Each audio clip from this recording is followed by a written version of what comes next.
ಪ್ರಭಾತ ಘಟ್ಟ ಕುಟಿ ನ್ಯಾಯ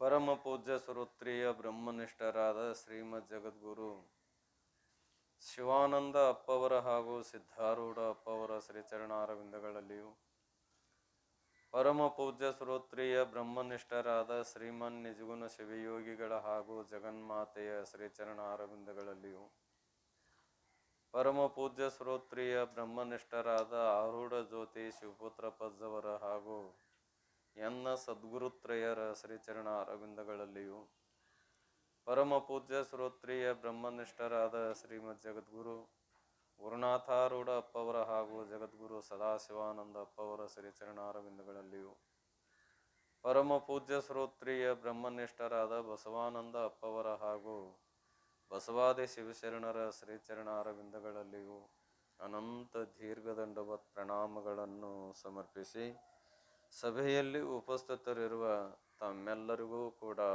ವಂದಿಸಿ ಇಲ್ಲಿಯ ಪರ್ಯಂತರವಾಗಿ ಏನು ವಿಷಯ ಪ್ರತಿಪಾದನೆ ಮಾಡ್ತಾ ಬಂದರು ಅಂತ ಕೇಳಿದ್ರೆ ಪ್ರಯೋಜನವನ್ನು ಕುರಿತು ಪ್ರತಿಪಾದನೆ ಮಾಡ್ತಾ ಬಂದರು. ಅವಶ್ಯವಾಗಿ ಈ ಪಾರಮಾರ್ಥ ಗೀತೆಯನ್ನೇ ಓದಬೇಕು, ಮುಕ್ತರಾಗಬೇಕೆಂಬ ಬಯಕೆ ಉಳ್ಳವರು ಅನ್ನೋದನ್ನು ಅನೇಕ ದೃಷ್ಟಾಂತಗಳ ಮೂಲಕವಾಗಿ ತಿಳಿಸ್ತಾ ಬಂದು ಇನ್ನೊಂದೇನಪ್ಪ ಅಂತ ಕೇಳಿದ್ದಾದ್ರೆ ಪ್ರಭಾತ ಘಟ್ಟ ಕುಟಿ ನ್ಯಾಯ ಅಂತ ಒಂದು ಬರ್ತಾ ಇದೆ. ಮೊದಲು ಜಗಾತ್ ಕಟ್ಟಿ ಅಂತಿದ್ದು ಏನಂತಾರೆ ಒಬ್ರೆ ಜಕಾತ್ ಕಟ್ಟಿ ಅಂತ ತಿಳ್ಕೊಂಡು ರೈತರಾದವರು ಕಾಳು ಹೆರ್ಕೊಂಡು ಎತ್ತಿನ ಬಂಡಿ ತೊಗೊಂಡು ಬಂದಿದ್ರು ಅಂದ್ರೆ ಅಲ್ಲಿ ಬಂದು ಅದ್ರ ಏನು ವಸೂಲಿ ಇರ್ತದ ಬಾಡಿಗೆ ಅದನ್ನ ಕೊಟ್ಟ ಹೋಗ್ಬೇಕು. ಈಗೂ ಕೂಡ ಅದಾವ, ಇಲ್ಲ ಅಂತ ಅರ್ಥಲ್ಲ, ಅವು ಸುಧಾರಿಸಿದ ಭಾಷೆಯೊಳಗೆ ಅದಾವ. ಈಗ ರೋಡ್ ಮಾಡಿದ ಮೇಲೆ ರೋಡಿನ ಮೇಲೆ ಗಾಡಿಗಳು ಅಡ್ಡಾಡ್ತಾವ. ಅವಕ್ಕೆ ಏನಂತ ಮಾಡಿದಾರೆ ಈಗ ರೀ ಟೋಲ್ ನಾಕ ಅಂತ ಮಾಡಿದಾರೆ. ಏನು ಅಲ್ಲಿ ಹಾದು ಹೋಗೋ ಗಾಡಿಗಳೆಲ್ಲ ಏನು ಕೊಡಬೇಕು, ಜಗತ್ತೆ ಕೊಟ್ಟ ಹೋಗ್ಬೇಕು. ಏನು ರೋಡಿನ ಬಾಡಿಗೆ ಕೊಟ್ಟ ಹೋಗ್ಬೇಕು, ಹೊರತಾಗಿ ಕೊಡ್ಲಾರ್ದು ಹೋಗಾಕ ಬರುವುದಿಲ್ಲ.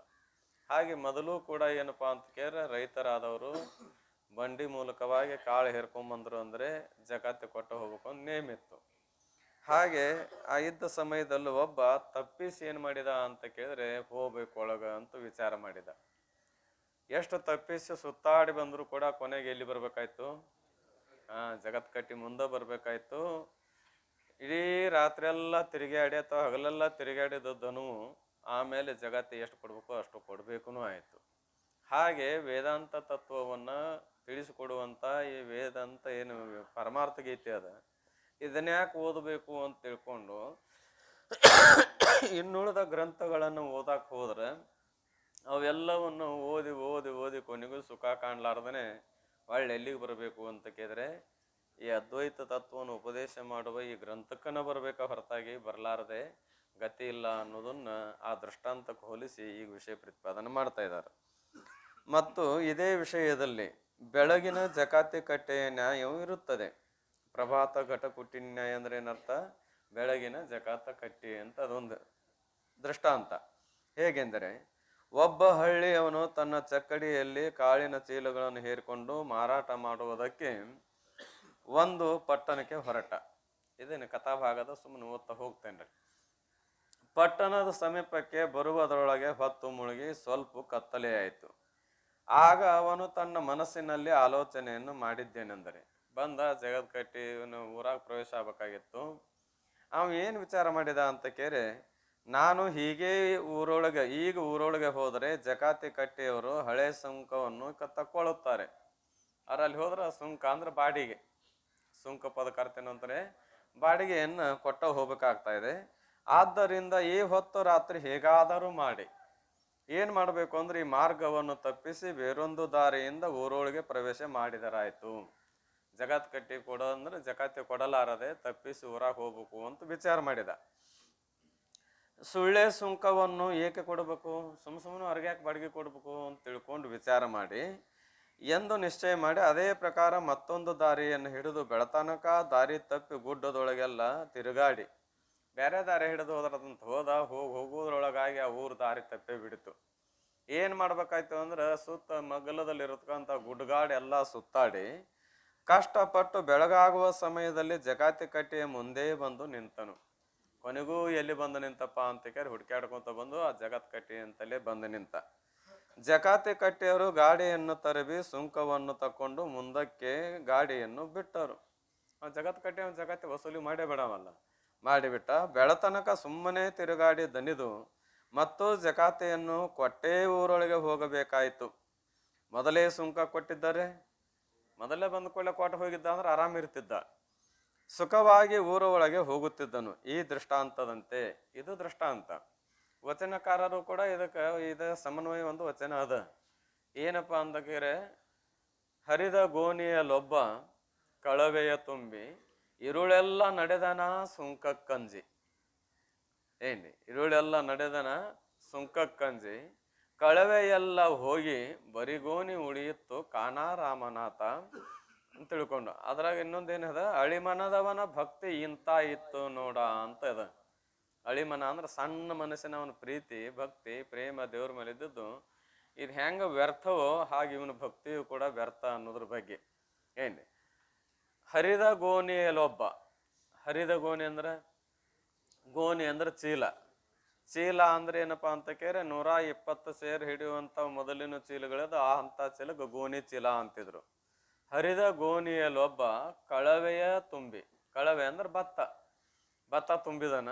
ಮೊದಲ ಚೀಲ ಎಂತದು ಹರಕ ಚೀಲ, ಅದ್ರಾಗ ಭತ್ತ ತುಂಬ್ಯಾನ. ಗಾಡಿ ಒಳಗೆ ಹೇರ್ಕೊಂಡು ಮಾರ್ಲಿಕ್ಕೆ ಹೋಗಿದನ. ಹರಿದ ಗೋಣಿಯಲ್ಲೊಬ್ಬ ಕಳವೆಯ ತುಂಬಿ ಇರುಳೆಲ್ಲ ನಡೆದನ ಸುಂಕಕ್ಕಂಜಿ.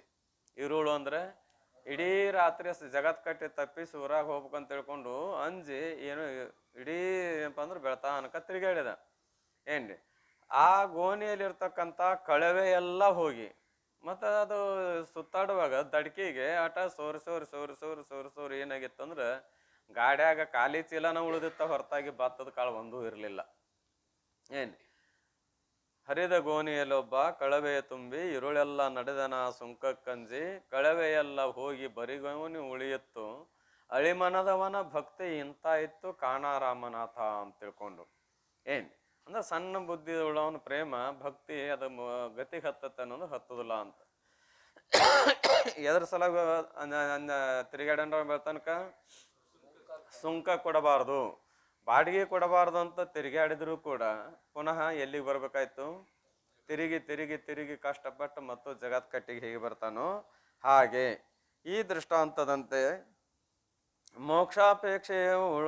ಮೋಕ್ಷಾಪೇಕ್ಷೆಯು ಸಾಧನ ಚತುಷ್ಟಯವೆಂಬ ಕಾಳಿನ ಚೀಲಗಳನ್ನು ಮನಸ್ಸೆಂಬ ಚಕ್ಕಡಿಯಲ್ಲಿ ಹೇರಿಕೊಂಡು. ಇಲ್ಲೇ ಚಕ್ಕಡಿ ಯಾವುದು, ಕಾಳು ಯಾವುವು, ಮತ್ತು ಸುಂಕಕ್ಕಂಜಿ ಅಡ್ಡಾಡವ ಯಾರು ಅಂತ ಕೇಳಿ ಅದ್ರ ಹೋಲಿಕೆ ಮಾಡ್ತಾರೆ. ಇಲ್ಲಿ ಮುಮುಕ್ಷು ಆದವನೇ ಏನಪ್ಪಾ ಅಂದ್ರೆ ಮಾಲಕ, ಕಾಳು ಮಾರಕ್ ಹೊಂಟ ಪುರುಷ ಇದ್ದಂಗ. ಈತ ಏನ್ ಮಾಡಿದನಪ್ಪ ಅಂದ್ರೆ ಯಾವ ಕಾಳಿನ ಚೀಲ ಹೇರ್ಕೊಂಡನ ಮನಸ್ಸೆಂಬ ಚಕ್ಕಡಿಯಾಗ ಅಂದ್ರೆ ಸಾಧನ ಚತುಷ್ಟಯವೆಂಬ ಏನಂದ್ರೆ ಕಾಳಿನ ಚೀಲಗಳು ಚಕ್ಕಡಿಯಲ್ಲಿ ಹೇರ್ಕೊಂಡು ಮೋಕ್ಷವೆಂಬ ನಗರಕ್ಕೆ ಹೋಗುವಷ್ಟರೊಳಗೆ. ಎಲ್ಲಿಗೆ ಹೊಂಟಾನ ಹೇರ್ಕೊಂಡು, ಬಾಜಾರ್ಕ್ಕೆ ಹೆಂಗೆ ಹೊಂಟಾನ ಪಟ್ಟಣಕ್ಕೆ, ಹಂಗ ಮೋಕ್ಷ ರೂಪ ಪಟ್ಟಣಕ್ಕೆ ಹೊಂಟಿದಾನ. ಮೋಕ್ಷ ನಗರದ ಮುಂಭಾಗದಲ್ಲಿ ವೇದಾಂತವೆಂಬ ಜಕಾತ ಕಟ್ಟಿ ಇತ್ತು. ಆ ಮೋಕ್ಷ ಮಾರ್ಗಕ್ಕೆ ಹೋಗ್ಬೇಕಾರೆ ಎದರಿಂದ ಸಾಧ್ಯ, ವೇದಾಂತವನ್ನ ಗ್ರಹಣ ಮಾಡಬೇಕು. ಏನಿಲ್ಲ ಅಂದ್ರೆ ವೇದಾಂತ ರೂಪ ಜಗತ್ ಕಟ್ಟಿಗೆ ಬಂದ. ಅಖಂಡಾದ್ವೈತ ತತ್ವೋಪದೇಶ, ಅಖಂಡ ಅದ್ವೈತ ತತ್ವೋಪದೇಶ, ಅಖಂಡಾದ್ವೈತ ಅಂತ ಕರಿತಾ ಇದ್ದಾರೆ. ಮಾಡುವಂತ ಗುರುವೆಂಬ ಕಟ್ಟಿ ಯಜಮಾನನು ಇದ್ದನು. ಮತ್ತೆ ಜಗತ್ತು ವಸೂಲು ಮಾಡವ ಇರ್ಲೇಬೇಕಲ್ಲ ಅಲ್ಲಿ.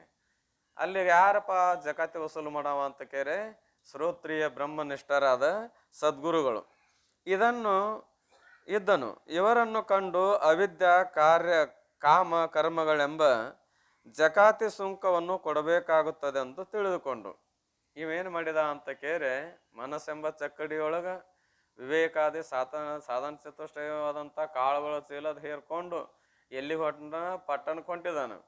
ಯಾವ ಪಟ್ಟಣ, ಮೋಕ್ಷ ರೂಪ ಪಟ್ಟಣಕ್ಕೆ ಹೊಂಟಿದಾನ. ಅಲ್ಲಿ ಬರೋದ್ರೊಳಗ ವೇದಾಂತ ರೂಪ ಜಗತ್ ಕಟ್ಟಿದ. ಆ ಕಟ್ಟಿಯೊಳಗ ವಸೂಲಿ ಮಾಡೋರು ಯಾರು ಅಂತ ಕೇಳಿದ್ರೆ ಸದ್ಗುರು. ಏನು ವಸೂಲಿ ಮಾಡ್ತಾನಪ್ಪ, ಸುಂಕ ವಸೂಲಿ ಮಾಡ್ತಾನ.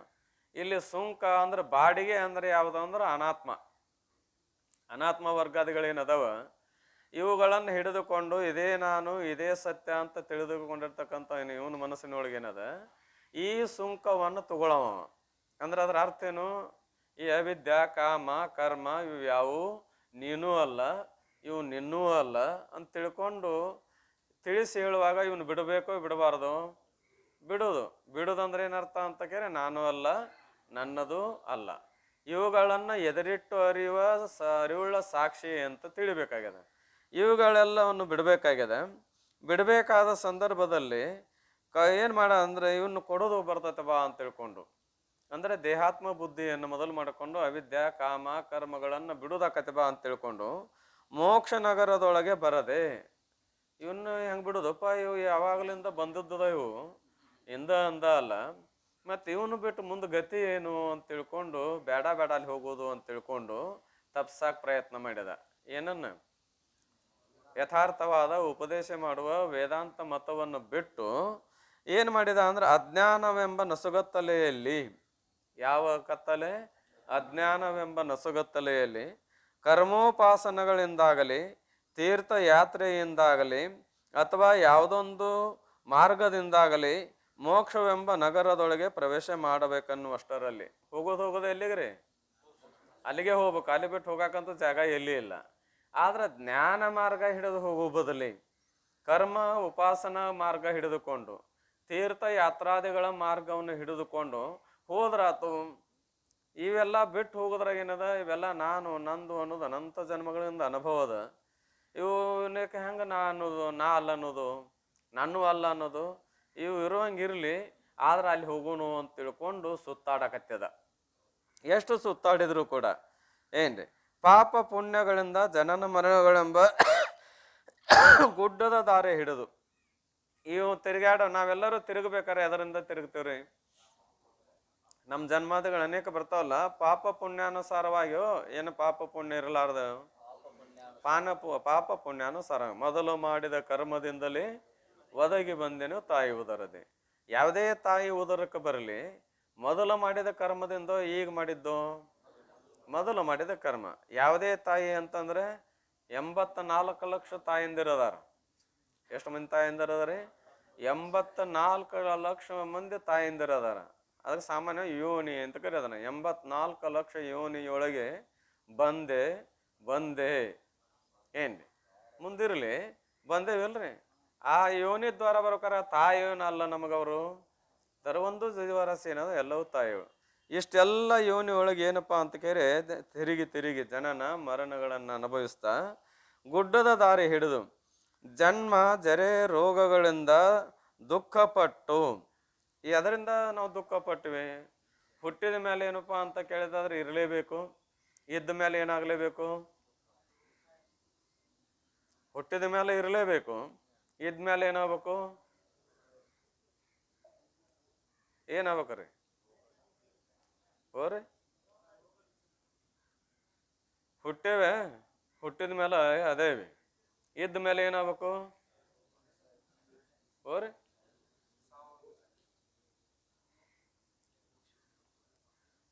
ಹುಟ್ಟಿದ್ದಂತೂ ಕರೆ ಅದ, ಹುಟ್ಟಿದ ಮೇಲೆ ಇದ್ದದ್ದು ಕರೆ ಅದ, ಇದ್ದ ಮೇಲೆ ಏನಾಗಬೇಕು? ಏನ್ರಿ?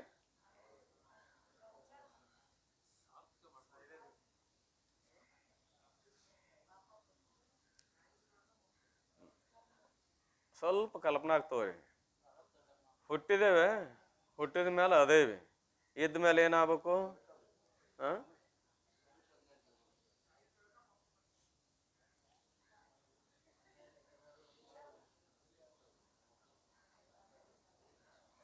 ಶಬ್ದದ ಕಡೆ ಒಂದು ಸ್ವಲ್ಪ ಲಕ್ಷ ಕೊಟ್ಟರೆ ತಿಳಿತಾ ಇದೆ, ಅದರ ಕಡೆ ಗಮನ ಇರುವುದಿಲ್ಲ. ನಮ್ಮ ಹುಟ್ಟಿದೇವೆ, ಹುಟ್ಟಿದ ಮೇಲೆ ಇರಲೇಬೇಕು, ಇದ್ದ ಮೇಲೆ ಬೆಳಿಲೇಬೇಕು, ಇದ್ದ ಮೇಲೆ ಏನಾಗಬೇಕು? ಬೆಳಿಲೇಬೇಕು, ಬೆಳೆದ ಮೇಲೆ ಏನಾಗ್ಬೇಕ್ರಿ?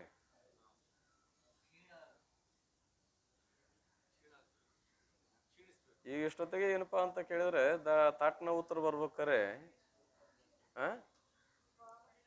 ಅದ ಶಬ್ದ, ಆ ಶಬ್ದದೊಳಗೆ ಅಣ್ಣಿ ಅಂದ್ರ ದಡ ಹೇಳ್ತೀರಿ ಎಲ್ಲರೂ. ಹುಟ್ಟಿದ ಮೇಲೆ ಇರಲೇಬೇಕು, ಇದ್ದ ಮೇಲೆ ಬೆಳಿಲೇಬೇಕು, ಬೆಳೆದ ಮೇಲೆ ಯೌವನಕ್ಕೆ ಬರಲೇಬೇಕು. ಎದಕ್ಕೆ ಬರಬೇಕು? ಯೌವನಕ್ಕೆ ಬರಲೇಬೇಕು. ಯೌವನಕ್ಕೆ ಬಂದೇವೆ ಅಂದಮೇಲೆ ವೃದ್ಧಾಪ್ಯ ಅಂದ್ರೆ ಜರೆ. ಅದಕ್ಕೆ ಇಲ್ಲಿ ಸ್ಪಷ್ಟ ಅದ. ಏನಂತ ಕೇಳಿದ್ದಾದ್ರೆ ಏನ್ರಿ, ಪಾಪ ಪುಣ್ಯಗಳಿಂದ ಜನನ ಮರಣ ಗುಡ್ಡದ ದಾರಿ ಹಿಡಿದು ಜನ್ಮ ಜರೆ ರೋಗಗಳಿಂದ, ಪಾಪ ಪುಣ್ಯಾನುಸಾರವಾಗಿ ತಿರುಗಿ ತಿರುಗಿ ಪಾಪಾನುಗುಣದಿಂದ ಗಿಡಮರಗಳ ರೂಪಾಗಿ ಕೀಟ ಪತಂಗಾದಿಯಾಗಿ ಆ ಪಕ್ಷಿ ಕುಲವಾಗಿ ಮೃಗಜಾತಿಯಾಗಿ ಮೇಲಾ ಪಶು ರೂಪಾಗಿ ಇದೆಲ್ಲ ತಿರುಗಿ ತಿರುಗಿ ಬಂದೇವಿ. ಪಾಪ ಪುಣ್ಯಾನುಸಾರವಾಗಿ ಪಾಪ ಪುಣ್ಯ ಇರಲಾರ್ದನು ಪಾಪ ಪುಣ್ಯಾನುಸಾರವಾಗಿ ತಿರುಗಿ ತಿರುಗಿ ತಿರುಗಿ ತಿರುಗಿ ಎಲ್ಲಿಗೆ ಬಂದೇವಪ್ಪ ಅಂತ ಕೇರಿ ಮನುಷ್ಯ ಜನ್ಮಕ್ಕೆ ಬಂದೇವಿ ಅಂದ ಮೇಲೆ ಏನು ಅನುಭವಿಸ್ಬೇಕು? ಜನ್ಮ ಏನಿದು? ಮೊದಲನೇ ಏನಿದ್ರಿ?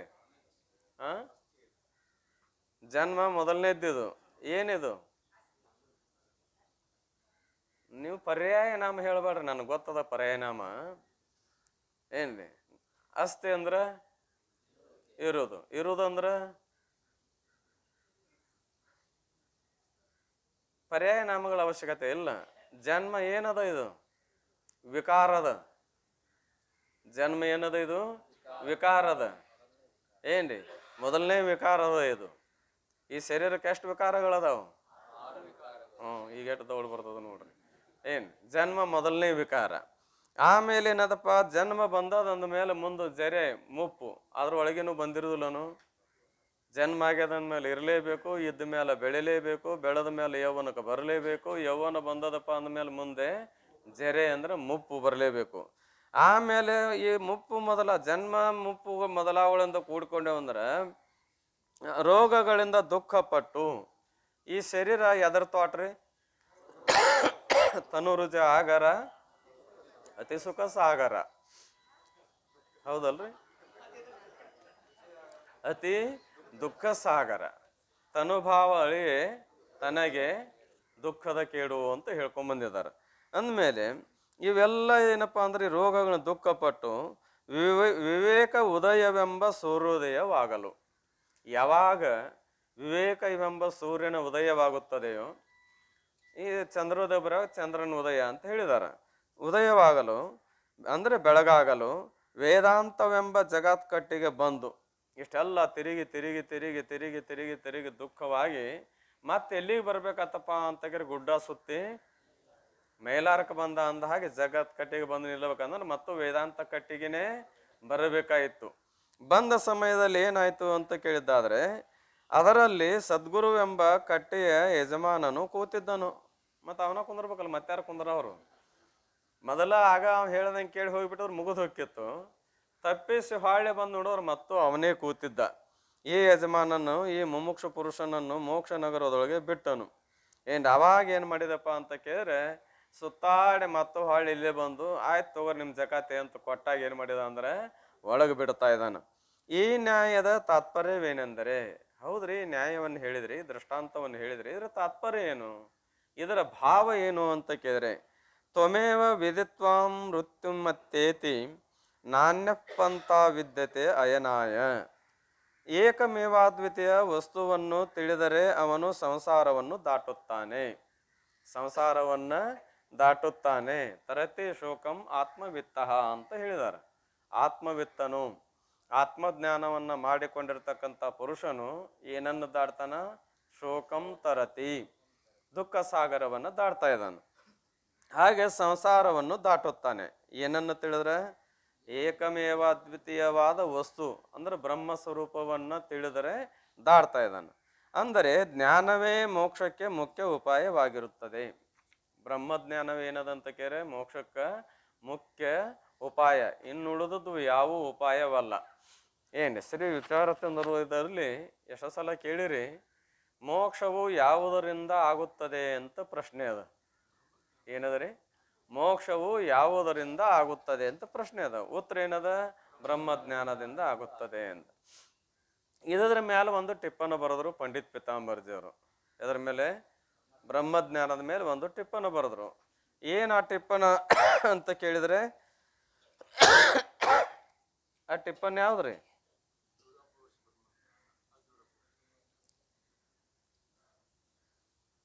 ಬ್ರಹ್ಮಜ್ಞಾನದಿಂದ ಆಗುತ್ತದೆ ಅಂತ ಹೇಳಿದ್ರೆ ಮುಗಿತಲ್ಲ, ಉತ್ತರ ಸರಿ ಅದ. ಅದರ ಮೇಲೆ ಟಿಪ್ಪನ್ ಬರೆದರು ಪಂಡಿತ್ ಪಿತಾಂಬರ್ಜಿ ಅವರು. ಪೂರ್ಣ ಹೇಳ್ರಲ್ಲ, ಹೇಳ್ರಿ. ಹೌದು, ಅದು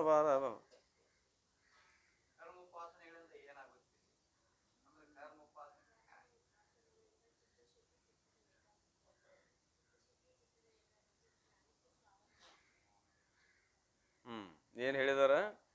कर्म और उपासना से चित्त की शुद्धि और एकाग्रता रूप ज्ञान के साधन होवे, मोक्ष होवे नहीं।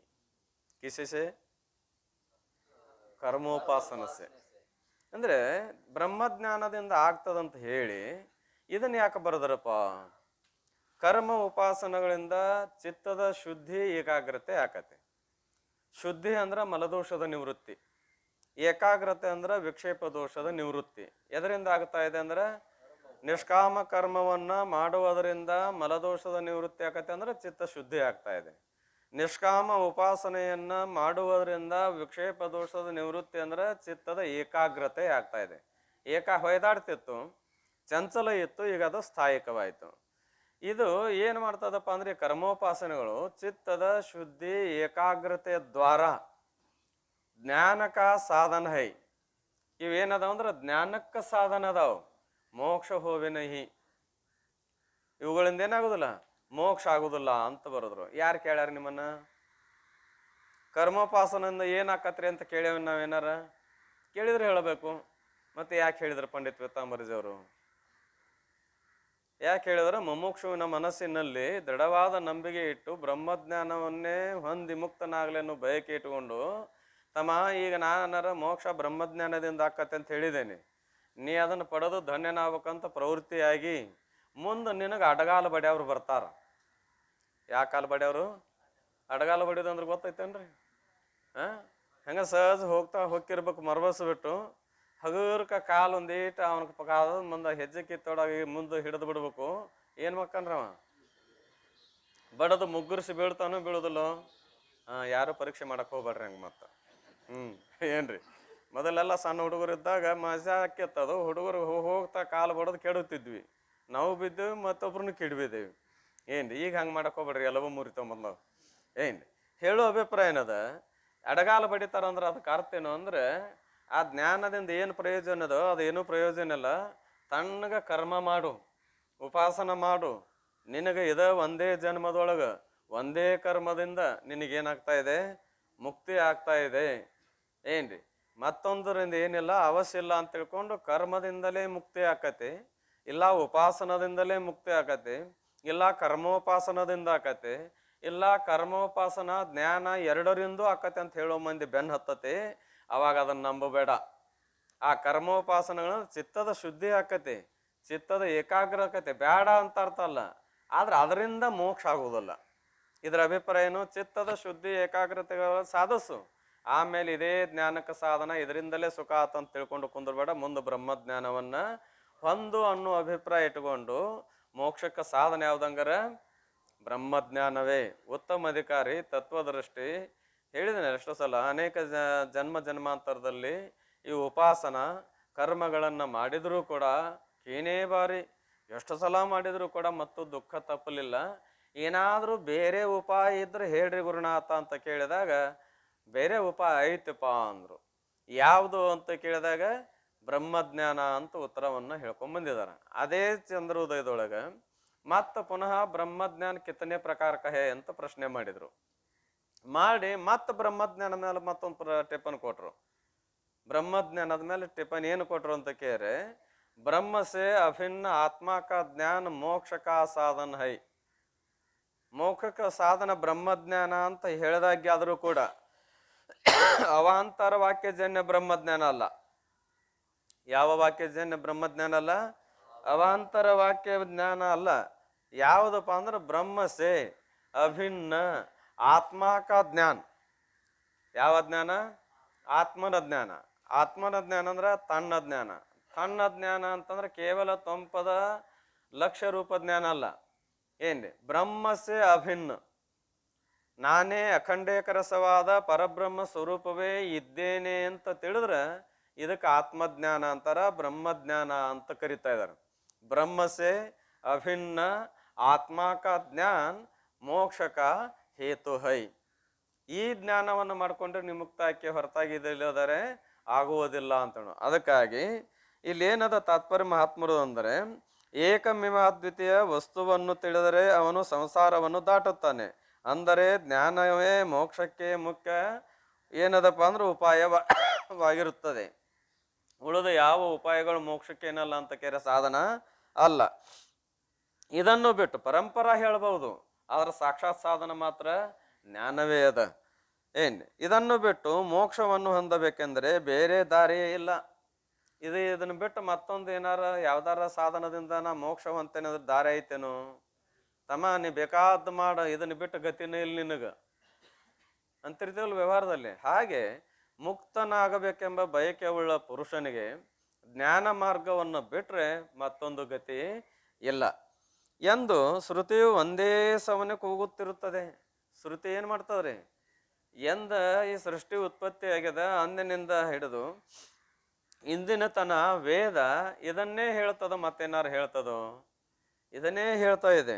ಆದ್ದರಿಂದ ಇಂಥ ಜ್ಞಾನವನ್ನು ಉಪದೇಶಿಸುವ ಗ್ರಂಥವನ್ನು ಬಿಟ್ಟು, ಇಂಥ ಜ್ಞಾನೋಪದೇಶವನ್ನು ಮಾಡುವಂಥ ಗ್ರಂಥವನ್ನು ಬಿಟ್ಟು ದ್ವೈತವಾದಿಗಳ ವಾಗ್ಜಾಲಕ್ಕೆ ಮರುಳಾಗಿ, ದ್ವೈತವಾದಿಗಳ ವಾಗ್ಜಾಲ ಅಂದ್ರೆ ಮಾತಿನ ಜಾಳಿಗೆ, ಅವ್ರು ಹೇಳುವ ಮಾತುಗಳನ್ನು ಕೇಳಿದಾಗ ಅವುಗಳ ರುಚಿ ನೋಡಿದಾಗ ಹೌದು ಬರಬ್ಬರಿ ಅದ ಇವ್ರದು, ಏನೈತೆ ಅದ್ರಾಗ ನಾನು ಅಲ್ಲ ನಂದು ಅಲ್ಲ ಅಂತ, ಏನೇನು ಇಲ್ಲ ಅಂತ, ಒಬ್ಬ ಬ್ರಹ್ಮ ಅಂತ, ಅದ್ರಾಗ ಏನೈತೆ ಅಂತ ತಿಳ್ಕೊಂಡು ಈ ಮಾತಿನ ಒಂದು ಜಾಲದೊಳಗೆ ಸಿಕ್ಕಿಕೊಂಡು ಮರುಳಾಗಿ ಅನ್ಯ ಸಾಧನಗಳನ್ನು ಆಶ್ರಯಿಸಿದವನು.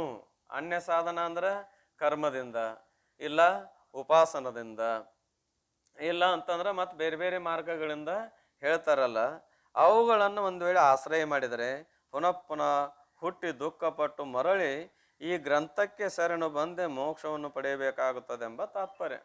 ಅವೆಲ್ಲ ಅವ್ರು ಹೇಳೋದನ್ನು ಕೇಳಿ ಅವ್ರು ಹೇಳಿದ್ದು ಕರೆ ಅಂತ ಅವ್ರ ಕಡೆ, ಮತ್ತೆ ಅದನ್ನು ಬಿಟ್ಟು ಮತ್ತೊಬ್ಬರು ಹೇಳೋಗೆ ಹೌದು ಬರೋಬ್ಬರಿ ಇವ್ರದ್ದು ಕರೆ ಅವ್ರದ್ದು ಅಲ್ಲ ಅಂತ ಮತ್ತೊಬ್ಬರ ಕಡೆ, ಹಿಂಗೆ ತಿರುಗಾಡಿ ತಿರುಗಾಡಿ ತಿರುಗಾಡಿ ತಿರುಗಾಡಿ ಮತ್ತು ಎಲ್ಲಿಗೆ ಬರಬೇಕು?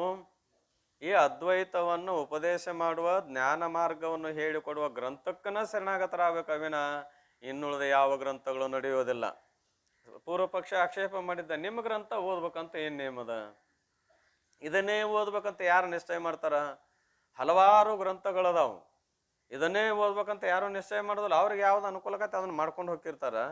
ಇದನ್ನ ಓದಂತ ನೀವು ಹೇಳೋದು ಏನು ಅವಶ್ಯಕತೆ ಅದ ಅಂದಾಗ, ಇದರ ಅವಶ್ಯಕತೆ ಹೀಗದ ನೋಡಪ್ಪ ಅಂತ ಹೇಳ್ತಾ ಬಂದ್ರು.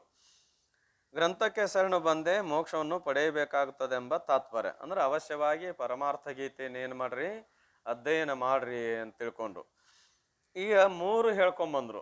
3 ಯಾವ್ರಿ ಅಂದ್ರೆ ಅಧಿಕಾರಿ, ಸಂಬಂಧ, ಪ್ರಯೋಜನವನ್ನ ಹೇಳಿ ಕೊನೆಗೆ ಯಾವ್ದಪ್ಪ ಅಂದ್ರೆ ವಿಷಯ. ವಿಷಯ ಅಂದ್ರೆ ಯಾವುದು ಅಂತ ಕೇರೆ ಜೀವ ಬ್ರಹ್ಮರ ಐಕ್ಯ. ವಿಷಯ ಪದಕ್ಕೆ ಹಲವಾರು ಅರ್ಥಗಳಾಕಾವು. ಶಬ್ದಾದಿ ಪಂಚ ವಿಷಯಗಳು ಅಂತದಾವು. ಇಲ್ಲಿ ವಿಷಯ ಪದಕ್ಕೆ ಅರ್ಥ ಶಬ್ದ, ಸ್ಪರ್ಶ, ರೂಪ, ರಸ, ಗಂಧ ಅಂತ ಅರ್ಥ ಮಾಡುವಂಗಿಲ್ಲ. ಇನ್ನು ವಿಷಯ ಪದಕ್ಕೆ ಅರ್ಥ ಆವರಣ ಅಂತೂ ಅದ. ವಿಷಯ ಪದಕ್ಕೆ ಅರ್ಥನು ಆವರಣ ಮಾಡೋದಕ್ಕೂ ವಿಷಯ ಅಂತಾರ. ಅಜ್ಞಾನವು ಬ್ರಹ್ಮನಿಗೆ ಏನ್ ಮಾಡ್ಯದ ಅಂದ್ರ ವಿಷಯ ಮಾಡ್ಯದ. ಅಜ್ಞಾನವು ಬ್ರಹ್ಮನಿಗೆ ಏನ್ ಮಾಡ್ಯದ? ವಿಷಯ ಮಾಡ್ಯದ. ವಿಷಯ ಮಾಡ್ಯದ ಅಂದ್ರೆ ಅರ್ಥ ಏನು ಅಂದ್ರ ಪ್ರಕಾಶ ಮಾಡ್ಯದ ಅಂತ ಅರ್ಥ ಅಲ್ಲ, ಆವರಣ ಮಾಡ್ಯದ ಅಂತ ಅದಕ್ಕೆ ಅರ್ಥ. ಆ ಅರ್ಥವು ಕೂಡ ಇಲ್ಲಿ ಅಲ್ಲ. ಮತ್ತೆ ಏನು ಅರ್ಥಪ್ಪ ಅಂದ್ರ ಜೀವ ಬ್ರಹ್ಮರ ಐಕ್ಯವೇ ಏನು ಅಂತ ಕೇಳಿದ್ರೆ ವಿಷಯ. ಈ ಬಳಿಕ ಈಗಿನ ಹಿಂದಿನ ಮುಂದಿನ ತನ್ನ ಸ್ಥಿತಿಗಳನ್ನು ತಾನು ವಿಚಾರ ಮಾಡಿ ನೋಡದೆ, ಯಾರು ಮುಮುಕ್ಷವಾದಂಥವನು ಈಗಿನ ಹಿಂದಿನ ಮುಂದಿನ, ಈಗಿನ ಅಂದ್ರ ವರ್ತಮಾನ ಕಾಲ, ಹಿಂದಿನ ಅಂದ್ರ ಭೂತಕಾಲ, ಮುಂದಿನ ಅಂದ್ರೆ ಭವಿಷ್ಯತ್ ಕಾಲದ ಏನ್ರಿ ತನ್ನ ಸ್ಥಿತಿಗತಿಗಳನ್ನು ತಾನು ವಿಚಾರ ಮಾಡಿ ನೋಡದೆ, ನಾನು ಯಾರು, ನಾ ಏನಿದ್ದೆ, ನಾ ಏನದನ್ನುವಂಥದ್ದನ್ನೆಲ್ಲ ವಿಚಾರ ಮಾಡಲಾರದೆ ಕೇವಲ ಭೋಗದತ್ತ ಲೋಲುಪ್ತನಾಗಿ. ಈಗೂನು ಎದ್ರಾಗ ಲೋಲುಪ್ತನಾಗ್ಯಾನ? ಭೋಗದಲ್ಲಿ. ಭೋಗದಲ್ಲಿ ಅಂತಂದ್ರೆ ವಿಷಯಜನ್ಯ ಸುಖದಲ್ಲಿನೇ ಪ್ರವೃತ್ತಿ ಅದಾನು. ಭೋಗ ಪದಕರ್ತೇನು ಸುಖ ಅಥವಾ ದುಃಖ ಏನ್ರಿ? ಸುಖ ಏನಪ್ಪ ಅಂತ ಕೇಳಿ ಭೋಗ ಪದಕರ್ತೇನು ಸುಖ ದುಃಖ ಅನ್ಯತರ ಸಾಕ್ಷಾತ್ಕಾರ ಭೋಗ. ಸುಖ ವಾ ದುಃಖ ಅನ್ಯತರ ಸಾಕ್ಷಾತ್ಕಾರ. ಅನ್ಯತರ ಅಂದ್ರೆ ಎರಡರೊಳಗೆ ಒಂದು. ಅನ್ಯತರ ಪದಕರ್ತೇನು ಅಂದ್ರೆ ಎರಡರೊಳಗ ಒಂದನ್ನ ಅನುಭವಿಸೋದಕ್ಕೆ ಏನಂತಾರ? ಭೋಗ ಅಂತಾರ. ಯಾವ್ದಪ್ಪ ಅದು? ಅನುಭವಿಸಿದ್ರೆ ಸುಖವನ್ನಾರ ಅನುಭವಿಸ್ಬೇಕಾ? ಇಲ್ಲ ಅಂದ್ರೆ ಏನ್ ಅನುಭವಿಸಬೇಕು? ದುಃಖವನ್ನು ಅನುಭವಿಸಬೇಕು. ಇವೆರಡ ಬಿಟ್ಟು ಅನುಭವಿಸಲಿಕ್ಕೆ ಲೋಕದೊಳಗೆ ಮತ್ತೊಂದೇನಾರ ಐತೇನು? ಇಲ್ಲ. ನಗಬೇಕು, ಇಲ್ಲ ಅಳಬೇಕು. ಅವ್ ನಗೋದೂ ಇಲ್ರಿ, ಅಳೋದೂ ಇಲ್ರಿ, ಹಿಂಗ ಮಾಡ್ತಾನ ನೋಡ್ರಿ ಅಂತ ಯಾರು ಅನ್ನಕ್ ಸಾಧ್ಯದನು? ಭಾಳ ಆದ್ರ ನಕ್ಕಾನಂತ ಹೇಳ್ಬೋದು, ಭಾಳ ಆದ್ರ ಅತ್ತಾನಂತ ಎಷ್ಟೇ ಹೇಳ್ಬೋದು. ಇವು ಎರಡು ಏಕಕಾಲದಲ್ಲಿ ಗೋಚರಕ್ಕೋ ಏನು ಒಂದೊಂದು ಒಂದೇ ಆಕತ್ತೆ. ಅದಕ್ಕೆ ಅನ್ಯತರ ಸಾಕ್ಷಾತ್ಕಾರ. ಎರಡರೊಳಗ ಒಂದರ ಸಾಕ್ಷಾತ್ಕಾರ ಆಗ್ತಾ ಇದೆ ಏನ್ರಿ? ಈ ಭೋಗದತ್ತ ನಾವೇನಾಗಿವೆ ಅಂದ್ರೆ ಲೋಲುಪ್ತನಾಗಿ ಈ ಶಬ್ದ ಸ್ಪರ್ಶ ರೂಪ ರಸ ಗಂಧ ಇವುಗಳಿಂದ ಒಡಗೂಡ್ಕೊಂಡಂತ ವಸ್ತುವಿನಲ್ಲಿ ಆಸೆ ಏನಿಟ್ಟು ನಾವೇನ್ ಮಾಡಿದೆವಪ್ಪ ಅಂತ ಕೇರೆ ಈಗೂ ಅದರಲ್ಲೇನ ಪ್ರವೃತ್ತಿ ಆಗೇವಿ. ಈಗೇನ ಆಗೇ ಬಿಡ್ರಿ ಹಿಂದರ ಅಂತ ಕೇಳಿದ್ರ ಹಿಂದೂನು ಅದರಲ್ಲೇನೆ ಪ್ರವೃತ್ತರಾಗಿದ್ದೇವೆ. ಈಗ ಆಗಿದ್ದ ಅನುಭವಕ್ಕೆ ಹಿಂದಾಗೆ ಅನ್ನೋದಕ್ಕೆ ಏನು ಸಾಕ್ಷಿರಿ ಅಂತ ಕೇಳಿದ್ರ ಈಗ ವಿಷಯಾದಿಗಳಲ್ಲಿ ಲೋಲುಪ್ತರಾಗಿರಿ ಅಂತ ಹೇಳ್ತಾರಲ್ಲ, ಬರೋಬ್ಬರಿ ಇದರಿ. ಹಿಂದೂನು ಆಗಿದ್ವಿ ಅಂತ ಯಾವ ಆಧಾರದ ಮೇಲೆ ನೀವು ಹೇಳ್ತೀರಿ ಅಂದ್ರ ಜನ್ಮಕ್ಕೆ ಬಂದದ್ದೇ ಏನಪ್ಪಾ ಅಂತ ಕೇರೆ ಸಾಕ್ಷಿ. ಒಂದು ವೇಳೆ ಈ ಹಿಂದ ಈ ಭೋಗದತ್ತನ ಮುಖ ಆಗಲಾರದೆ ತ್ಯಾಗದತ್ತ ಹೋಗಿತ್ತು ಅಂದ್ರೆ ನಾವು ಈ ಜನ್ಮಕ್ಕೆ ಬರತ್ತಿದ್ದಿಲ್ಲ. ಬಂದೇವಿ ಅಂದ್ಮೇಲೆ ಹಿಂದೆ ಏನದಪ್ಪ ಅಂದ್ರೆ ಭೋಗದಿಂದ ದೂರ ಅಂದ್ರೆ ಈ ಭೋಗದ ಆಸೆ ತೊರೆದಿಲ್ಲ ಅಂತೂ ಈಗಿದ್ದದ್ದು ಅನ್ಬೋದು. ಮುಂದೂ ಕೂಡ ಏನಪ್ಪಾ ಅಂತ ಕೇರೆ ಅದರಾಗ ಮುಖ ಆಗ್ತದ ಅನ್ನೋದಕ್ಕೆ ಏನು ಸಾಕ್ಷಿ ರೀ ಅಂದ್ರೆ ಈಗ ಮತ್ತೆ ಅನುಭವಿಸ್ತೀವಿ ಮತ್ತೆ ಇದನ್ನ ಮಾಡ್ತೀವಿ, ಮುಂದೆ ನಿನಗೆ ಗತಿ ಆಗೋದೇನು? ಭೋಗದ ಬೆಲೆ ಆಸೆ ಇಟ್ಕೊಂಡು ಲೋಲುಪ್ತನಾಗಿ ನೀ ಜನ್ಮ ಹಾಳು ಮಾಡ್ಕೊಂಡೆ ಅಂದ್ರೆ ಮುಂದೆ ಮತ್ತು ಎದಕ್ಕಾಗಿ ಹುಟ್ಟಿ ಬರ್ತಿ? ಭೋಗಕ್ಕಾಗಿನೇ ಬರ್ತೀವಿ ಹೊರತಾಗಿ ಮುಕ್ತನಾಗಲಿಕ್ಕೆ ಸಾಧ್ಯ ಇಲ್ಲ. ಅಂದಮೇಲೆ ಈಗ ಹಿಂದ ಮುಂದೆ ಏನದಪ್ಪ ಅಂತ ಕೇರೆ ವಿಚಾರ ಮಾಡಿ ನೋಡದೆ ಕೇವಲ ಭೋಗದತ್ತ ಲೋಲುಪ್ತನಾಗಿ ಕಾಲವನ್ನು ವ್ಯರ್ಥ ಕಳೆಯಬಾರದೆಂದು ಹೇಳುತ್ತಾರೆ. ಸುಮ್ಮನೆ ಕಾಲವನ್ನು ಏನ್ ಮಾಡಬೇಡಪ್ಪ, ವ್ಯರ್ಥವಾಗಿ ಕಳೆಯಬೇಡ. ಅದಕ್ಕೆ ಜೀವ ಸಂಬೋಧನ ಸ್ಥಳದಲ್ಲಿ 2ನೇ ಪದ್ಯದಲ್ಲಿ ಏನ್ ಹೇಳಿದ್ದಾರೆ? ಸುಮ್ಮನೆ ಕಾಲವನ್ನು ಕಳೆದು ಸಾವುದುಚಿತವೇ, ನೆಮ್ಮಿ ನಿಜವನು ಮುಕ್ತಿ ಒಡೆಯದೆ ಮನುಜ. ಎಲೈ ಮನುಜನೇ, ಯಾಕೆ ಸುಮ್ಮನೆ ಕಾಲಹರಣ ಮಾಡ್ತೀವೋ? ಯಥಾರ್ಥವಾದ ಸ್ವರೂಪ ಸುಖವನ್ನು ನಂಬಿ ಮುಕ್ತಿ ಹೊಂದೋದು ಬಿಟ್ಟು ಕಾಲವನ್ನು ಯಾಕೆ ಹರಣ ಮಾಡ್ತಿ ಅಂತ ಕೇಳ್ಯಾರ. ಇದರ ಅರ್ಥ ಏನಂಗಾರ? ಭೋಗದ ಅಭಿಲಾಷೆ ಉಳ್ಳವನಾಗಿ ಇದೇ ಸತ್ಯ, ಇದರಲ್ಲಿ ನಾನು ಸುಖದಿಂದ ಇರಾಕ್ ಸಾಧ್ಯ ಅಂತ ತಿಳಿದು ಏನು ಕಾಲಹರಣ ಮಾಡ್ತೀಯಲ್ಲ, ಇದು ವ್ಯರ್ಥವೋ ಏನು ಸಾರ್ಥಕವೋ? ವ್ಯರ್ಥವೇ ಅದ ಹೊರತಾಗಿ ಸಾರ್ಥಕ ಅಲ್ಲ. ಒಂದು ವೇಳೆ ಅದು ಸಾರ್ಥಕ ಬದುಕಾಗಿತ್ತು ಅಂದ್ರೆ, ಅದರಾಗ ವ್ಯರ್ಥ ಕಾಲಹರಣ ಮಾಡಿದಾಗ ಸಾರ್ಥಕ ಆಗಿತ್ತು ಅಂದ್ರೆ ಏನ್ ಅವಶ್ಯ ಇರ್ಲಿಲ್ರಿ? ಏನ್ ಅವಶ್ಯ ಇರ್ಲಿಲ್ರಿ? ಶಾಸ್ತ್ರ, ಗುರುಗಳ, ಮಠ ಮಂದಿರಗಳ ಅವಶ್ಯಕತೆ ಇದ್ದಿದ್ದಿಲ್ಲ. ಯಾಕಂದ್ರೆ ಯಾರಿಗೇನು ಕಡಿಮೆ ಆಗ್ಯದ್ರಿ? ಯಾರಿಗೇನು ಕಡಿಮೆ ಆಗ್ಯದನಂತ ಕೇಳಿದ್ರೆ ಏನಿಲ್ಲ. ಎಷ್ಟು ಹೆಗ್ಗು ತರ್ತೇವೆ ಏನಂತ ತಿಳಿದಿ ನಾವು ಅಂದ್ರ ನಮ್ದು ಎಷ್ಟು ಐತೆ ಅಂತ ತಿಳ್ಕೊಂಡಿನಿ. ಏನ್ರಿ ಅದು? ಇರ್ಲಿ. ಅಂತೂ ಏನದಪ್ಪ ಅಂತ ಕೇಳಿದ್ರೆ ಕಾಲವನ್ನ ಇದರ ಕಳಿತೇವಲ್ಲ, ಅವ್ರು ಏನಂತಾರ? ವ್ಯರ್ಥವಾಗಿ ಕಾಲ ಹರಣ ಮಾಡ್ತೀಯಲ್ಲಪ್ಪ, ಅದಕ್ಕೆ ಮಾಡಬೇಡ ಅಂತ. ತನ್ನ ನಿಜಸ್ಥಿತಿಯನ್ನು ಅರಿಯದೆ ಮುನ್ನಿನ ಭವದ ಆಗು ಹೋಗುಗಳನ್ನು ಆರೈಯದೆ ಇನ್ನು ಒದಗುವ ಗತಿಗಾನದೆ ಬೆನ್ನನಂ ಉಳ್ಳಡೆಯೋ ಉಣ್ಣಲ್ ಅಂತವನ್ ನೆಗ್ಗಂ. ಏನ್ ನೆಂಗಮ್ ಐತಿ? ಅದು ನೆಗ್ಗಮ್ ಏನ್ರಿ? ಅವ ಮೂರ್ಖ ಅಂತ. ಇದು ನೆಗ್ಗ ಅಂತ ಇದು ಒಂದು ಶಬ್ದ ಏನ್ರಿ? ನೆಗ್ಗಮ್ ಅಂತಂದ್ರ ಮೂರ್ಖ, ದಡ್ಡ ಅಂದಂಗ ಏನ್ರಿ? ದೇಹ, ಇಂದ್ರಿಯ, ಪ್ರಾಣ, ಮನ, ಬುದ್ಧಿ, ಅಹಂಕಾರ ಮೊದಲಾದ ಅನಾತ್ಮ ವಸ್ತುಗಳು ಅವಿದ್ಯೆಯಿಂದ ಕಲ್ಪಿತಗಳಾಗಿರುವುದರಿಂದ ಆತ್ಮ ಸ್ವರೂಪಗಳಾಗಲಾರವು. ಎಂದೆಂದೂ ಇವೇನಲ್ಲ ಅಂತ ಕೇರೆ ಆತ್ಮ ಸ್ವರೂಪಗಳಲ್ಲ. ಅವ್ರ ಅಲ್ಲ ಅಂತ ಹೇಳ್ಬೇಕಾರ ಹೌದು ಅಂದವ್ರು ಇರ್ಬೇಕಲ್ಲ. ಕಲ್ಪನೆಗೆ ಬರೋದಲ್ರಿ, ಇದು ಅಲ್ಲೋ ತಮ್ಮ, ಇದು ಅಲ್ಲೋ ತಮ್ಮ ಅನ್ಬೇಕಾರ ಆ ತಮ್ಮ ಹೌದು ಅಂದಿರ್ಬೇಕು ಬೇಡ. ಹಾಗೆ ನಮ್ಗೆ ಮಹಾತ್ಮರು ಏನಂತಾರ, ಇವು ಆತ್ಮಗಳಲ್ಲ ಅಂದ್ರೆ ಇವೇ ಆತ್ಮ ಅಂತ ತಿಳ್ಕೊಂಡವ್ರು ಇಲ್ಲನು ಅಂದ್ರೆ ಯಾರ್ರಿ? ನಾವ ಮತ್ತೆ ಬಿಟ್ಟು ನಮ್ಮನ್ನ ಇವೆಲ್ಲಕ್ಕೂ ಏನು ತಿಳಿದೇವಿ, ಆತ್ಮ ಅಂತ ತಿಳ್ಕೊಂಡು ಇವೇ ನಾನು ಅಂತ ತಿಳ್ಕೊಂಡೇವಿ.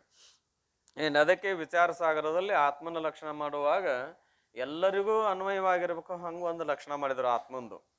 ಏನ್ ಲಕ್ಷಣ ಮಾಡ್ಯಾರಪ್ಪ ಅಂತ ಕೇಳಿದ್ರೆ, ಮುಖ್ಯ ಪ್ರೀತಿ ಕಾ ಜೋ ವಿಷಯ ಹೋವೆ ಸೋ ಆತ್ಮ ಕಹಿ. ಆತ್ಮ ಅಂದ್ರೆ ಎದಕ್ಕೆ ಅನ್ಬೇಕು?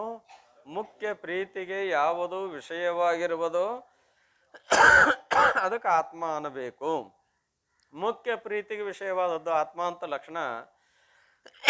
ಎಷ್ಟು ಮಂದಿ ಮತವಾದಿಗಳು ಯಾವ್ದ್ಯಾವ್ದಕ್ಕೆ ಆತ್ಮ ಅಂತ ತಿಳ್ಕೊಂಡಾರ ಅದೆಲ್ಲದಕ್ಕೂ ಈ ಲಕ್ಷಣ ಸಮನ್ವಯವಾಗ್ತಾ ಇದೆ. ಚಾರ್ವಾಕರು ಯಾವ್ದಕ್ಕೆ ಆತ್ಮ ಅಂದ್ರಿ? ದೇಹಕ್ಕೆ ಆತ್ಮ ಅಂದ್ರು. ಅವರ ಮುಖ್ಯ ಪ್ರೀತಿಗೆ ದೇಹವೇ ಏನದ ಅಂತ ಕೇಳಿದ್ರೆ ವಿಷಯದ. ಮುಖ್ಯ ಪ್ರೀತಿ ಕಾ ಜೋ ವಿಷಯ ಹೋವೆ ಸೋ ಆತ್ಮ ಅಂದ ನಯಕರ. ಇನ್ನ ಇದರಂತೆ ಅನೇಕ ಮತವಾದಿಗಳು ದೇಹಕ್ಕೆ ಆತ್ಮ ಅಂದವ್ರದವ್ರ, ಇಂದ್ರಿಯಗಳಿಗೆ ಆತ್ಮ ಅಂದವ್ರದಾರ, ಮನಸ್ಸಿಗೆ ಆತ್ಮ ಅಂದವ್ರದಾರ, ಪ್ರಾಣಕ್ಕೆ ಆತ್ಮ ಅಂದವ್ರದಾರ, ಬುದ್ಧಿಗೆ ಆತ್ಮ ಅಂದವ್ರದಾರ, ಅಹಂಕಾರಕ್ಕೆ ಆತ್ಮ ಅಂದವ್ರದಾರ. ಹೀಗೆ ಹಲವಾರು ರೀತಿಯಾಗಿ ಇದೇ ಆತ್ಮ ಅಂತ ಏನ್ ತಿಳ್ಕೊಂಡವ್ರಲ್ಲ, ಅವ್ರೆಲ್ಲರಿಗೂ ಅದು ಅವ್ರವ್ರು ತಿಳ್ಕೊಂಡವ್ರಿಗೆ ಮುಖ್ಯ ಪ್ರೀತಿಗೆ ವಿಷಯದೋ ಅದೇನಿಲ್ಲೋ. ಅದಕ್ಕಾಗಿ ಮುಖ್ಯ ಪ್ರೀತಿ ಕಾ ಜೋ ವಿಷಯ ಹೋವೆ ಸೋ ಆತ್ಮಕಯೇ ಅಂತ ಹೇಳಿದರು. ಹಾಗೆ ವೇದಾಂತ ಮತದಲ್ಲಿ ಮುಖ್ಯ ಪ್ರೀತಿಗೆ ವಿಷಯ ಯಾವುದಪ್ಪ ಅಂತ ಕೇಳಿದ್ರೆ ಈ ನಾಮರೂಪ ವಸ್ತುಗಳೇನದಾವು ದೇಹವನ್ನೇ ಮೊದಲು ಮಾಡಿಕೊಂಡು ಇವೆಲ್ಲವುಗಳಿಗೂ ಆಧಾರ ಅಧಿಷ್ಠಾನವಾದ ಯಾವ ಬ್ರಹ್ಮ ಸ್ವರೂಪ ಅಂದ್ರೆ ಆತ್ಮ ಅದ, ಅದುವೇ ಮುಖ್ಯ ಪ್ರೀತಿಗೆ ಏನದ ಅಂತ ಕೇಳಿದ್ರೆ ಪ್ರಾಣದಾತ್ಮ ಪರಮ ಪ್ರಿಯ. ಪ್ರಾಣದಕ್ಕಿಂತಲೂ ಅತಿ ಪ್ರೀತಿಗೆ ಪಾತ್ರವಾದದ್ದು ಯಾವುದಪ್ಪ ಅಂತ ಕೇಳಿದ್ರೆ ಆತ್ಮನು. ಅದಕ್ಕಾಗಿ ಮುಖ್ಯ ಪ್ರೀತಿಗೆ ವಿಷಯ ಯಾವುದದ ವೇದಾಂತ ಮತದಲ್ಲಿ ಆತ್ಮ. ಏನ್ರಿ ಕಲ್ಪಿತಗಳಾಗಿರುವುದರಿಂದ ಆತ್ಮ ಸ್ವರೂಪಗಳಾಗಲಾರವು. ಇವಕ್ಕೆಲ್ಲವಕ್ಕೂ ನಾವು ಆತ್ಮ ಅಂತ ತಿಳ್ಕೊಂಡಿವಿಲ್ರಿ, ಅವ್ರು ಸ್ಪಷ್ಟ ಬರೆದಾರ. ದೇಹಕ್ಕಾಗ್ಲಿ, ಇಂದ್ರಿಯಕ್ಕಾಗ್ಲಿ, ಪ್ರಾಣಕ್ಕಾಗ್ಲಿ, ಮನಸ್ಸಿಗಾಗ್ಲಿ, ಬುದ್ಧಿಗಾಗ್ಲಿ, ಅಹಂಕಾರಕ್ಕಾಗ್ಲಿ ಮೊದಲಾದ ಅಂದಾರ ಅವರು. ಇವಷ್ಟು ಹೇಳಿ ಮತ್ತೆ ಅಷ್ಟು ಬರಿಬೇಕಲ್ರಿ ಅಂದ್ರ ಯಾವ್ಯಾವಕ್ಕೆ ಆತ್ಮ ಅಂದ್ರೆ ಎಲ್ಲಾ ಬರ್ಕೊಂತ ಕುಂತ್ರಿ ಇದ ಗ್ರಂಥ ಏನಕತ್ತಪ್ಪ ಅಂದ್ರ ಇಂಥದಕ್ಕೆ ಆತ್ಮ ಅಂತಾರ ಅನ್ನೋದು ಹೇಳುದ ರಗಡಾಗಿ ಹೋಗ್ಬಿಡ್ತೈತಿ. ಅದಕ್ಕಾಗಿ ಒಟ್ಟು ಹೇಳೇನೆ, ಉಳಿದದ್ದು ಏನು ಮಾಡ್ರಿ ಅಂದ್ರ ನೀವ ತಿಳ್ಕೊರಿ ಅಂದಂಗ. ಇವುಗಳಿಗೆ ಕಾರಣವಾದ ಅವಿದ್ಯೆಯು ಆಗಲಾರದು. ಏನ್ರಿ ಇವೇನಪ್ಪ ಅಂದ್ರ ಆತ್ಮ ಸ್ವರೂಪ ಆಗುದಿಲ್ಲ, ಹೋಗ್ಲಿ ಬಿಡಿ. ಇವುಗಳಿಗೆ ಕಾರಣವಾದ ಅವಿದ್ಯರ ಆತ್ಮ ಆಗ್ಬೋದು ಅಂತ ಕೇಳಿದ್ರೆ ಅದು ಕೂಡ ಆತ್ಮ ಸ್ವರೂಪವಾಗಲಾರದು. ಈ ಕಾರ್ಯಕಾರಣಗಳಿಗೆ ಸಾಕ್ಷಿಯಾದ ಈ ಕಾರ್ಯ ಯಾವುವು? ದೇಹಾದಿಗಳು. ಕಾರಣ ಯಾವುದು? ಇವುಗಳಿಗೆ ಕಾರಣವಾದ ಅವಿದ್ಯೆ. ಇವು ಎಂದೂ ಏನಾಗಕ್ಕೆ ಸಾಧ್ಯ ಇಲ್ಲ ಅಂತ ಕೇಳಿದ್ರೆ ಆತ್ಮ ಸ್ವರೂಪ ಆಗುವುದೇ ಇಲ್ಲ.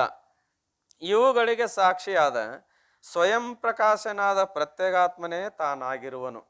ಇವೆಲ್ಲವನ್ನು ಎದುರಿಟ್ಟು ಅರಿಯತಕ್ಕಂಥ ಪ್ರತ್ಯೇಗಾತ್ಮ ಅಂದ್ರೆ ಒಳಗಿರುವ ಆತ್ಮ. ಪ್ರತ್ಯೇಕ ನಾಮ ಅಂತರ್ಕಾಹೈ. ಏನ್ರಿ ತನ್ನ ಅಂತಃಕರಣದಲ್ಲಿ ಉಪಹಿತ ಚೇತನ ರೂಪದಿಂದ ಬೆಳಗತಕ್ಕಂಥ ತಾನೇನದನಲ್ಲ ತನಗೇನಂತ ಕರೀತಾರ? ಪ್ರತ್ಯೇಗಾತ್ಮ ಅಂತ ಕರೀತಾರ.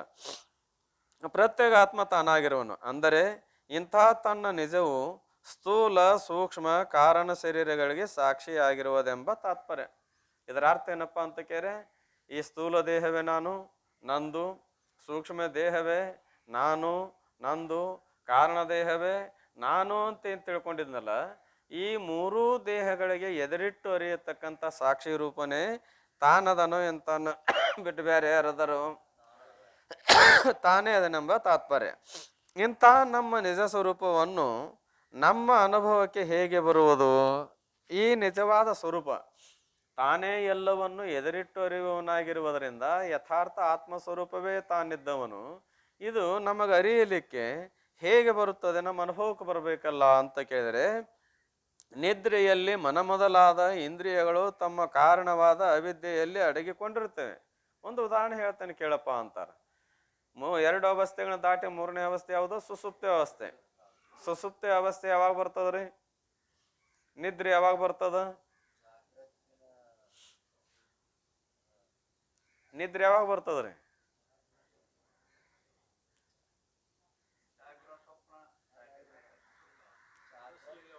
ನಿದ್ರೆ ಯಾವಾಗ ಬರ್ತದ್ರಿ? ನಿದ್ರೆ ಯಾವಾಗ ಬರ್ತದ್ರಿ? ನಿದ್ರೆರ ಬರ್ತದಲ್ರಿ. ಶಾಸ್ತ್ರ ತಿಳಿಲಿಲ್ಲ ಅಂದ್ರ ನಿದ್ದೆ ಬರ್ತಾ ಇದೆ. ಭಾಳ ದಣದ ಬೇಸರ ಆಗಿತ್ತಂದ್ರ ನಿದ್ರೆ ಬರ್ತದ. ಇದು ಸಾಮಾನ್ಯ. ವಿಶೇಷ ನಿದ್ರೆ ಯಾವಾಗ ಬರ್ತಾ ಇದೆ?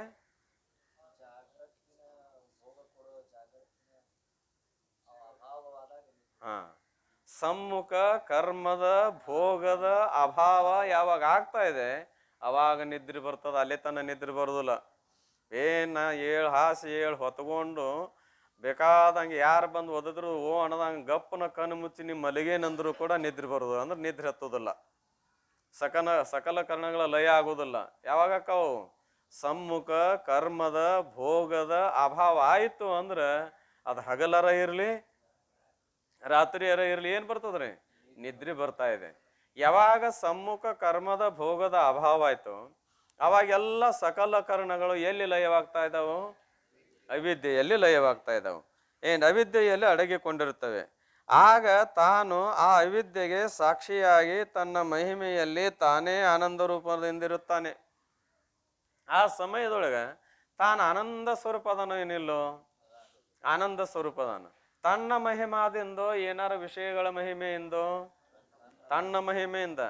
ಯಾಕಂದ್ರೆ ಯಾವೂ ಇಲ್ಲ, ಅರಿಯುವಂಥ ಇಂದ್ರಿಯಗಳು ಇಲ್ಲ, ಅರಿಸಿಕೊಳ್ಳುವ ವಿಷಯಗಳೂ ಇಲ್ಲ, ವಿಷಯಗಳಿಂದ ಯುಕ್ತವಾದ ಯಾವ ವಸ್ತುಗಳೂ ಇಲ್ಲ.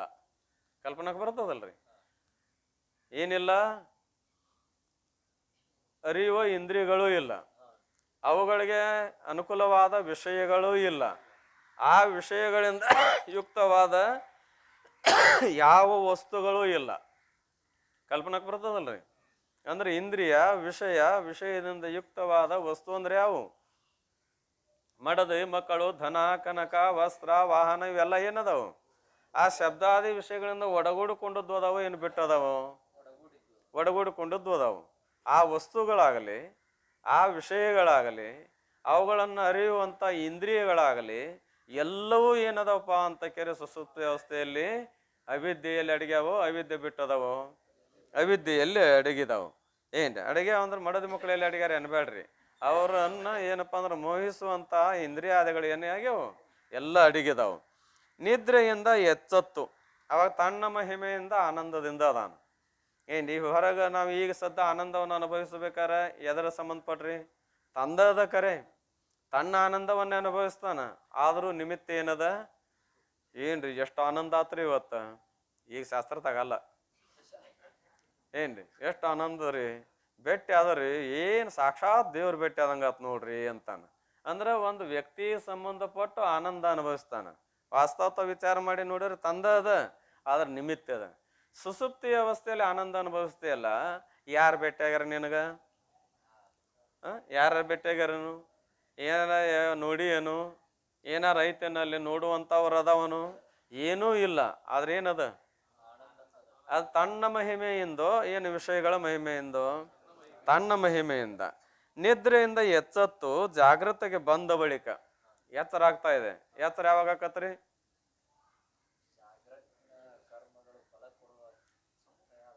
ಸಮ್ಮುಖ ಭೋಗದ ಕರ್ಮದ ಹಾಗೆಲ್ಲ ಅಭಾವ ಹೊಂದಿದ್ವಿ, ಈಗ ಭಾವ ಅನ್ನೋದಿಷ್ಟೇ. ಯಾವಾಗ ಭೋಗ ಕೊಡಲಿಕ್ಕೆ ಕಾರಣೀಭೂತವಾದ ಕರ್ಮಗಳ ಭಾವ ಆಗ್ತಾ ಇದೆ ಅವಾಗ ಎಲ್ಲಿಗೆ ಬರ್ತೇವೆ? ಜಾಗೃತಿಗೆ ಬರಲೇಬೇಕು. ಜಾಗೃತಿಗೆ ಬಂದ ಬಳಿಕ ನಾನು ಏನೂ ತಿಳಿಯಲಿಲ್ಲ. ಎಲ್ಲಿ? ಸುಸುಪ್ತಿ ಅವಸ್ಥೆಯಲ್ಲಿ ಅನುಭವಿಸಿದ್ದನ್ನು ಹೇಳ್ತಾನೆ. ಎಲ್ಲಿ? ಜಾಗೃತದಲ್ಲಿ ಆನಂದಮಯನಾಗಿದ್ದೇನೆಂದು ಏನೊಂದು ಅರಿಯದೆ ಸುಖದಿಂದ ಮಲಗಿದ್ದೆ. ಅಕಸ್ಮಾತ್ ನಿದ್ರೆ ಹತ್ತೊಳೆ ಜೋರು ನಿದ್ರೆ ಮಾಡುವಾಗ ಏನೋ ಒಂದು ನಿಮಿತ್ತದಿಂದ ಬಂದು ಯಾರಾದರೂ ಎಬ್ಸಿದ್ರೆ ಏನಂತಾನು? ಭಾಳ ಚಲೋ ಮಾಡಿದೆ ನೋಡು ಮರ, ಎಲ್ಲ ಮರೆತು ನಿದ್ರೆ ಆಗಿದ್ದೆ, ಈಗ ಎಬಿಸಿ ಬೇಸಿ ಮಾಡಿದೆ, ಇದೆಲ್ಲ ನೋಡಕ್ ಸಿಕ್ತಿ ಅಂತ. ನಾನು ಏನು ಮರ ಎತ್ತಾಗಿಂದ ಬಂದಿ ಅಂತಾನ. ಯಾಕಡೆಯಿಂದ ಬಂದು ಎಂಥ ಚಂದ ನಿದ್ದೆ ಎತ್ತಿತ್ತು ಕೆಡಿಸಿಬಿಟ್ಟಿ ಅಂತಾನೆ. ಅಂದ್ರೆ ಅದರ ಅರ್ಥ ಏನು? ಆನಂದದ ಅನುಭವ ಮಾಡಿದಾನ. ಮತ್ತು ಅದ್ರದ್ದು ಏನೇನು ಗೊತ್ತಿಲ್ಲ ನೋಡು ಅಂತಾನ. ಏನಂತಾನ? ಇದು ಸುಧಾರಿಸಿದ ಭಾಷೆ. ಇಲ್ಲಿ ನಮ್ಮ ಕಚ್ಚಾ ಭಾಷೆ ಒಳಗೆ ಏನಂತಾರೆ? ಒಟ್ಟ ಏನು ಖಬರ ಇಲ್ಲ ನೋಡ್ರಿ, ಇವತ್ತು ಅಷ್ಟು ಚಂದ ನಿದ್ದೆ ಆತು ಅಂತಾನ. ಏನಿಲ್ಲ? ಖಬರ ಇಲ್ಲ. ಅಂದ್ರೆ ಅದರ ಅರ್ಥ ಏನು? ಏನೂ ಗೊತ್ತಿಲ್ಲ. ಅಂದ್ರೆ ಅರ್ಥ ಅಜ್ಞಾನದ ಅನುಭವ. ತನ್ನ ಅನುಭವವನ್ನು ಹೇಳುತ್ತಾನೆ. ಏನೂ ತಿಳಿಯಲಿಲ್ಲ, ಆನಂದಮಯನಾಗಿದ್ದೇನೆ. ಇದು ಅನುಭವ ಅದನೋ ಏನು ಅನುಭವ ಇಲ್ಲ ಅವನಿಗೆ? ಅನುಭವದ. ಈ ಅನುಭವಜನ್ಯ ಸಂಸ್ಕಾರ ಇದ್ದದ್ದಕ್ಕಾಗಿ ಜಾಗೃತದಲ್ಲಿ ಸ್ಮೃತಿ ಮಾಡಿ ಹೇಳ್ತಾನೋ ಏನು ಸ್ಮೃತಿ ಮಾಡ್ಲಾರ್ದನೋ? ಸ್ಮೃತಿ ಮಾಡಿ ಹೇಳ್ತಾ ಇದ್ದಾನೆ. ಆದ್ದರಿಂದ ನಿದ್ರೆಯಲ್ಲಿ ತನುಮನ ಮೊದಲಾದವುಗಳು ಏನೂ ಇಲ್ಲದೆ, ಅಲ್ಲಿ ತನುಮನ ಮೊದಲಾದವು ಶರೀರ ಆಗಲಿ, ಇಂದ್ರಿಯ ಆಗಲಿ, ಮನಸ್ಸಾಗಲಿ ಎಲ್ಲವೂ ಏನೂ ಇಲ್ಲದಿದ್ದರೂ ಆನಂದಮಯವಾಗಿತ್ತೋ. ಯಾವುದು ಆ ನಿದ್ರೆಯಲ್ಲಿ ಆನಂದಮಯವಾಗಿದ್ದನೋ ಅದೇ ನಾನಿದ್ದೇನೆಂದು, ಯಾವ ಆನಂದ ಸ್ವರೂಪ ಇತ್ತಲ್ಲ ಅದೇ ನಾನಿಗಿದ್ದೇನೆಂದು ತನ್ನ ಅನುಭವದಿಂದ ತಾನೇ ತಿಳಿದುಕೊಳ್ಬೇಕು. ಇದು ಯಾರ ಏನಪ್ಪ ಹಿಂಗಾಯ್ತು ನೋಡಂತ ತಿಳಿಸ್ಕೊಡೋದೈತೆ ಅಂತ ತಾನೇ ತಿಳ್ಕೊಬೇಕಾಗ್ಯದ, ತಾನೇ ಅನುಭವಿಸಬೇಕಾಗ್ಯದ. ಇಂಥ ತನ್ನ ನಿಜವನ್ನು ಶ್ರುತಿ, ಗುರು, ಸ್ವಾನುಭವಗಳಿಂದ ವರ್ತಮಾನ ಕಾಲದಲ್ಲಿ ವಿಚಾರ ಮಾಡಿ ತಿಳ್ಕೊಳ್ಳಬೇಕು. ಯಾವ ಕಾಲದಲ್ಲಿ?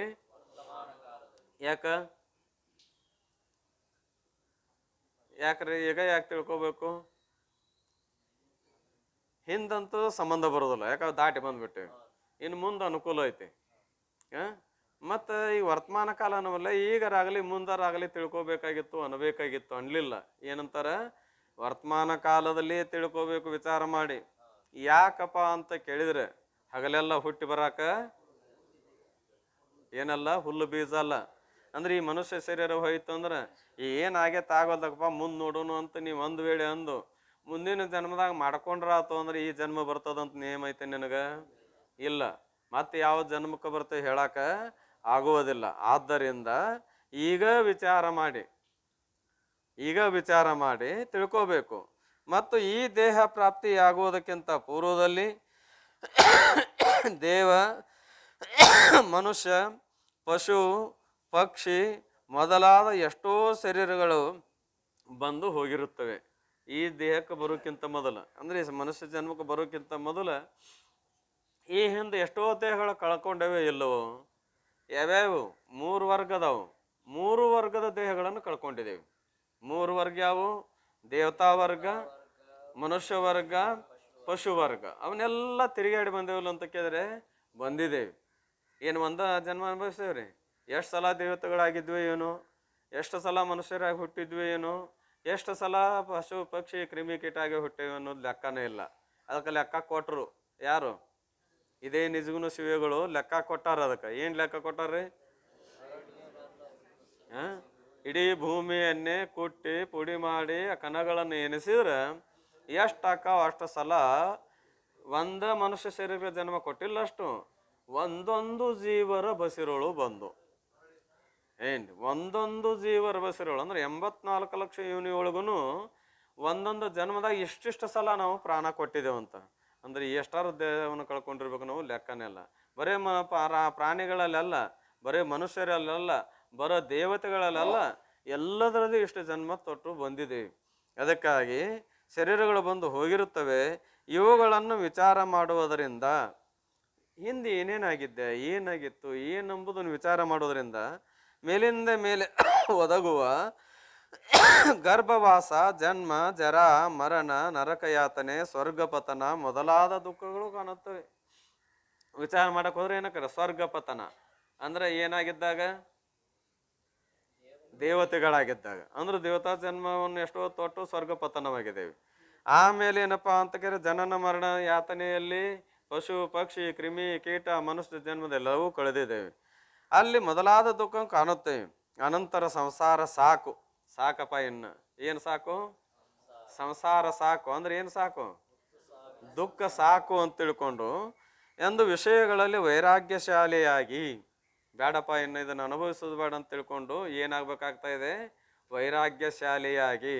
ಅಂದ್ರೆ ಅನಾತ್ಮವಾದ ದೇಹಾದಿ ಪದಾರ್ಥಗಳ ಮೇಲಿನ ಮೋಹವನ್ನು ತೊರೆದು ವಿಚಾರ ವಿವೇಕ ಮಾಡುತ್ತಾ, ವಿಚಾರ ರೂಪ ವಿವೇಕವನ್ನು ಮಾಡುತ್ತಾ, ಅಂದರೆ ಆತ್ಮ ಅಂದ್ರೆ ಯಾವುದು, ಅನಾತ್ಮ ಅಂದ್ರೆ ಯಾವುದು, ಯೋಗ್ಯ ಅಂದ್ರೆ ಯಾವುದು, ಅಯೋಗ್ಯ ಅಂದ್ರೆ ಯಾವುದು ಅನ್ನೋದನ್ನು ವಿಚಾರ ಮಾಡುತ್ತಾ ಮುಂದೆ ಏನು ಮಾಡ್ತಾನಪ್ಪ ಅಂದ್ರೆ ವಿಚಾರ ಮಾಡ್ತಾ ಜ್ಞಾನದ್ವಾರ, ವಿವೇಕದಿಂದ ಏನು ಉತ್ಪತ್ತಿ ಆಗ್ತದೆ, ಜ್ಞಾನ ಉತ್ಪತ್ತಿ ಆಗ್ತಾ ಇದೆ.